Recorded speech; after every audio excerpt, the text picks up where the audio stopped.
गेममा विनर हुनुभयो भने चाहिँ तपाईँहरूले आधा घन्टा चाहिँ निःशुल्क फिल्ड शुल्क नतिरिकन सिक्न सक्नुहुन्छ है। बताइदियो त यसो हाम्रो यहाँ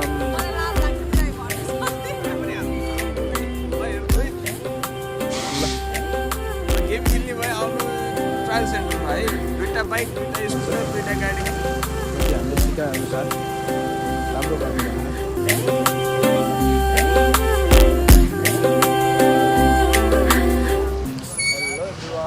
तपाईँलाई मेरो नयाँ भिडियोमा सो आयो तपाईँहरू नि सन्चै हुनुहुन्छ होला। म चाहिँ एकदम ठिक छु। म चाहिँ आज ड्युटीमा छु। सो हाम्रो चाहिँ ट्रायल चलिरहेको छ बुटोल बेलबासबाट। सो देख्न सक्नुहुन्छ मेरो पछाडि मान्छेहरूको भिड, कस्टमरहरूको भिड छ होइन। अनि यहाँ हाम्रो स्कुटीहरूको ट्रायल चल्दैछ होइन। यहाँ सिक्दैछन् मान्छेहरू। सो भोलिको तयारीको लागि कस्टमरहरू यहाँ आउँदै हुनुहुन्छ, सिक्दै हुनुहुन्छ। अनि हाम्रो चाहिँ यहाँ चाहिँ के भइरहेछ भने हाम्रो ट्रायल सेन्टरमा चाहिँ हाम्रो गेम पनि खेलाउने कार्यक्रम भइरहेछ है। जसले चाहिँ गेममा चाहिँ तपाईँहरूले जित्नुहुन्छ उहाँलाई चाहिँ आफ्नो स्कुटीबाट आधा घन्टा फ्रीमा सिक्न पाउनुहुन्छ है हाम्रो ट्रायल सेन्टरमा चाहिँ है। तपाईँको फिल्ड चार्ज चाहिँ लाग्दैन। सो त्यही नै हो। यहाँ हाम्रो साउदाईले चाहिँ यहाँ गेम खेलाउँदै हुनुहुन्छ, देख्न सक्नुहुन्छ। अनि यता छन् कस्टमरहरू मस्त घुमाइरहेछन्। भोलिको तयारीको लागि एकदम मेहनत गरेर सिकिराख्नु भएको छ कस्टमरहरूले चाहिँ। देख्न सक्नुहुन्छ हाम्रो इजिवे ट्रायल सेन्टरमा मान्छे कस्टमरहरूको क्राउड देख्न सक्नुहुन्छ त्यहाँ।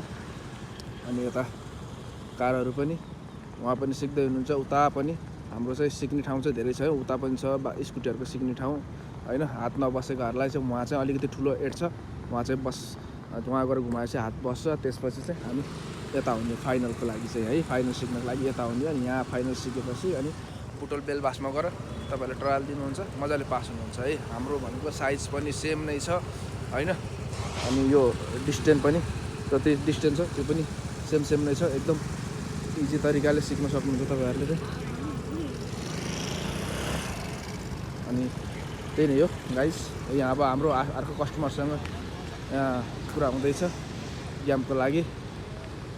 हाम्रो यहाँ निकिता बहिनी यहाँ छ, हातमा के लिएर बसेको बहिनी? के हो त्यो? ल बताइदियो त यसो हाम्रो यहाँ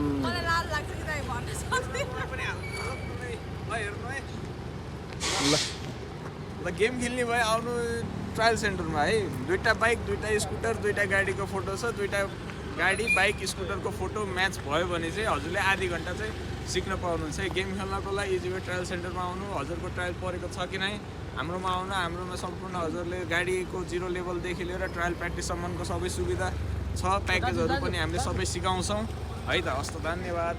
ल तपाईँहरूलाई चाहिँ 0 लेभलबाट बाइक, स्कुटी, कारहरू जे पनि सिक्न छ हाम्रो चाहिँ ट्रायल सेन्टरमा आएर सिक्न सक्नुहुन्छ है। हामीले चाहिँ तपाईँहरूलाई चाहिँ एकदम इजी तरिकाले, एकदम पर्फेक्ट तरिकाले, लाइसेन्स निक्लिने तरिकाले हामीले चाहिँ तपाईँहरूलाई चाहिँ सिकाउनेछौँ है। सो हाम्रो location Butwal Manigram coffee company चौकबाट पूर्वपट्टि 100 मिटर पूर्वपट्टि आइसकेपछि हाम्रो इजिवे ट्रायल सेन्टर छ। यहाँ देख्न सक्नुहुन्छ यही नै हो। टक्क लेफ्टपट्टि छ हाम्रो पूर्वपट्टि 100 मिटर पूर्वपट्टि आइसकेपछि लेफ्ट साइडमा छ है हाम्रो चाहिँ ट्रायल सेन्टर चाहिँ। देख्न सक्नुहुन्छ हाम्रो हामीसँग इनफ गाडीहरू पनि छ सिक्नको लागि, कारहरू पनि इनफ छ हामीसँग, बाइकहरू पनि, बाइक स्कुटी पनि इनफ छ होइन। त्यहाँ अहिले त्यहाँ छ, अरू चलिरहेको छन् फिल्डहरूमा पनि। सो तपाईँहरू आउन सक्नुहुन्छ। त्यही नै गाइज। सो अनि हाम्रो गेम सिस्टम पनि गराइराख्नु भएको छ हाम्रो दाइले। अनि सो तपाईँहरूले गेममा विनर हुनुभयो भने चाहिँ तपाईँहरूले आधा घन्टा चाहिँ निःशुल्क फिल्ड शुल्क नतिरिकन सिक्न सक्नुहुन्छ है, पाउनुहुन्छ है। यहाँ गेमहरू खेल्दैछ नि। ल गेमहरू हुँदैछ, त्यही नै हो। सो गाइस जाडो नै छ होइन। सो आफ्नो केयर गर्नु होला जाडोमा होइन। केयर गरेर टक्क न्यानो भएर जता जाँदा पनि अलि टन्न लुगा लाएर हिँड्नु होला है। आफ्नो केयर गर्नु होला। सो अनि तपाईँलाई म चाहिँ जति पनि ट्रायल हुनुहुन्छ होइन, उहाँहरूलाई म के भन्न चाहन्छु भने कतिपय कस्टमर आइरहनुहुन्छ होइन, भनि पनि राख्नुहुन्छ होइन, हामी चाहिँ यसरी फेल भयौँ एटमा चाहिँ के गर्ने हो, कसो गर्ने हो, हामीलाई भनिदिनु, सजेस्ट गर्नु पर्यो भनेर भनिदिनुहुन्छ। अब सबैलाई चाहिँ अब यहाँ आउनु भएकोहरूलाई चाहिँ हामीले सिकाएर पठाइ पनि रहेको छौँ होइन। जो अब फेल हुनुभएको छ होइन, जो ट्रायल सेन्टरमा अहिले जान सक्नु हुँदैन उहाँहरूलाई चाहिँ म सर बताइदिन्छु है त। यो एड देख्नु भएको छ नि होइन, हामी जहिले पनि यो एडबाट चाहिँ हामी चाहिँ अलिकति टाढै बस्नुपर्छ है। हामी चाहिँ यति टाढा बस्नु कहिले पनि नजिक बस्नु हुँदैन, त्यो गेटको नजिक कहिले पनि बस्नु हुँदैन, अलिकति टाढा बसेर सर लिएर गएर गर्नुपर्छ। नजिक बस्यो भने हामी यहाँबाट जाँदा जाँदा बाइक अनकन्ट्रोल या त स्कुटी अनकन्ट्रोल भएर चाहिँ उता रेखाहरू छोइने या त त्यो जिरोभित्र पस्ने या त हिल ट्याङ्कहरू हानिदिने हुन्छ होइन। हामी चाहिँ अलिकति परबाट पस्यौँ भने चाहिँ यहाँ गेटसम्म आउँदाखेरि गाडी कन्ट्रोल भइसकेको हुन्छ, बाइक स्कुटी कन्ट्रोल भइसकेको हुन्छ। त्यसपछि चाहिँ हामी चाहिँ यसको कुना चलाउँदै लिएर जानुपर्छ है। यो कुनामा आएपछि त्यो हिल ट्याङ्कको पल्लो कुनामा जानुपर्छ है। त्यहाँ कुनाबाट हल्का घुमाउँदै मजाले कुना घुमाएर ल्याउनुपर्छ। अनि घुमाइसकेपछि उहाँले कति छेउछेउ घुमाउनु भयो, उहाँले राम्रो घुमाउनु भयो। त्यस्तो कुना चलाइसकेपछि होइन टक्क मजाले निक्लिसकेपछि यो मेरो सानो बाटोबाट सरर नझारिकन लाने है। यहाँबाट झर्न पाइन्न है। त्यहाँ गएपछि इन्डिकेटर बाल्दिने होइन। इन्डिकेटर निभाउन भुल्नुहुन्छ भने नबाल्नु होइन, भुल्नुहुन्न भने चाहिँ बाल्नु है। अब इन्डिकेटर बालेन भने 15 नम्बर काटिन्छ। हामी चाहिँ यो युटर्नमा आएपछि हामी चाहिँ सिग्नल लाइट हेर्नुपर्छ है। रेड बोलेछ भने हामी चाहिँ यो जेब्रा क्रसिङ नछोइकन रोक्नु पऱ्यो होइन। अब येल्लो र ग्रिन बोलेछ भने येल्लोमा पनि रोक्दा हुन्छ, ग्रिन बोलेछ भने सरर जाने है। यो ब्रेकरमा हल्का रेस लिने, हल्का छोड्ने, हल्का रेस लिने गर्दै आउनु पऱ्यो। उहाँले आउनुभयो हल्का हो मजाले। अनि चाहिँ यहाँ हामी चाहिँ स्टपमा आइसकेपछि टक्क बिचमा रोक्नुपर्छ है। अगाडिको रेहान छुनु भएन, पछाडिको रेहान छुनु भएन, बिचमा हुनु पऱ्यो है गाडी। यहाँ चाहिँ ट्राफिकले जानुस् भन्छ, त्यसपछि जाने हो। अनि त्यसपछि आइन्छ ओह्रालोमा नि ठक्क बिचमा रोक्ने हो। बिचमा रोकेपछि हामी ट्राफिकले जानुस् भन्छ अनि जाने। यहाँ उकालो ओह्रालोमा चाहिँ रेखा कतै पनि छुन पाइएन है। अनि बाइकमा राइट खुट्टा टेक्न पाइएन, अनि स्कुटीमा चाहिँ दुइटै खुट्टा टेक्न पाइयो है। फेरि 8मा चाहिँ एकचोटि रेखा छुन पाइन्छ, एकचोटि खुट्टा टेक्न पाइन्छ है। त्योभन्दा धेरै गर्न पाइन्न। त्यही पनि सकेसम्म नछुनु होला है। तपाईँले नछुने कोसिस गर्नु होला, खुट्टा पनि नटेक्नु होला। हल्का स्लो छ भने पोल्टिने कोसिस गर्छ स्कुटी, हल्का रेस लिनुहोस्, अगाडि बढ्छ है। सो हाम्रो चाहिँ उहाँको चाहिँ टाइम सकियो। उहाँको चाहिँ भोलि ट्रायल छ। यहाँ चाहिँ कम्पनीकै स्कुटीले सिकिराख्नु भएको छ। ल आन्टी सकियो है टाइम। 5 मिनट बढी दिइसक्यो है।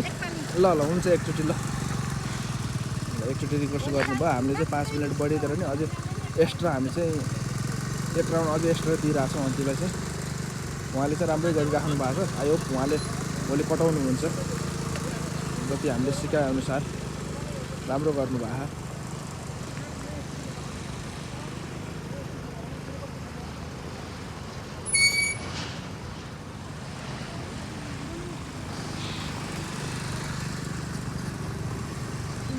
राम्रो गर्नुभयो है। ल उहाँले राम्रो गर्नुभएको छ, ठिकै छ। आयो उहाँको भोलि चाहिँ कट्छ। हाम्रो यहाँ इनफ गाडी बाइकहरू पनि छ है, स्कुटीहरू बाइकहरू। तपाईँहरूलाई 0 लेभलबाट सिक्नु छ भने 8को लागि पनि सिक्नु छ भने हामीसँग इनफ बाइकहरू पनि छ, स्कुटीहरू पनि छ, इनफ गाडीहरू पनि टन्नै छ। त्यहाँ देखिसक्नु भएको। अनि उहाँलाई सोध्छु है आज कस्तो भयो। आन्टी थोरै म तपाईँलाई केही कुरा सोधेँ है, कस्तो भयो तपाईँको आजको? एकदम मेरो त अब यहाँ त पास हुन्छु कि र बुटोल गएर के हुन्छ टेन्सन नलिनु, आनन्दले ढुक्क तरिकाले दिनु है। आत्तिन भएन, सबभन्दा मेन कुरो त आत्तिन भएन। नआत्तिएपछि मजाले कटाइन्छ है, नआत्तिनु है। आनन्दले जसरी यहाँ चलाउनु भयो सेम त्यस्तरी तरिकाले चलाउने हो है। त्यही नै हो। ल तपाईँलाई धन्यवाद हाम्रो ट्रायल सेन्टरमा आएको, हामीलाई सेवा गर्ने मौका दिनुभयो। ल राम्रोसँग गर्नु होला है भोलिको ट्रायल। ल गाइज, ल मेरो ब्लग पनि आजलाई यति नै यहीँसम्मको छ होइन। फेरि अर्को ब्लगमा भेट्छु। So guys, Tata guys, by by.